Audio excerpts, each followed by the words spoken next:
എല്ലാ കുഞ്ഞുങ്ങളും ഒരുപോലെ പഠിക്കണമെന്നില്ല. ഞാൻ എന്തുകൊണ്ടാണ് ബുക്ക് വീട്ടിൽ കൊടുത്തയക്കേണ്ടതെന്ന് പറയാൻ കഴിയാത്ത, ട്യൂഷൻ എടുക്കാൻ കഴിയുന്ന, പൈസ കൊടുത്ത് ട്യൂഷൻ അയക്കാൻ കഴിയുന്ന രക്ഷിതാക്കളുണ്ട്, സ്വന്തമായി പഠിപ്പിക്കാൻ കഴിവുള്ള രക്ഷിതാക്കളുണ്ട്. പക്ഷെ ഇതൊന്നും ഇല്ലാത്ത ഒരു ആൾക്കാരുണ്ട്. ഒരു ക്ലാസ്സിലിരിക്കുന്ന പഠിക്കുന്ന 30 കുഞ്ഞുങ്ങളിൽ എല്ലാവരും സമ്പന്നരല്ല. എല്ലാവർക്കും ട്യൂട്ടോറിയൽ വിടാൻ പറ്റത്തില്ല, എല്ലാവർക്കും ട്യൂഷൻ വിടാൻ പറ്റത്തില്ല, എല്ലാവർക്കും പറഞ്ഞു കൊടുക്കാനുള്ള വിദ്യാഭ്യാസം അച്ഛനമാർക്ക് ഉണ്ടാവില്ല. ഉണ്ടെങ്കിൽ തന്നെ ചിലപ്പോൾ സമയം ഉണ്ടാവില്ല.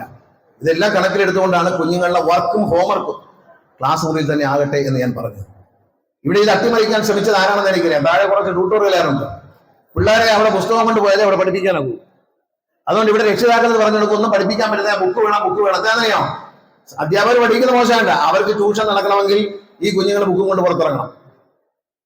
ട്യൂഷൻ നടത്താനല്ലല്ലോ അധ്യാപകർ ശമ്പളം വാങ്ങിക്കുന്നതാണോ?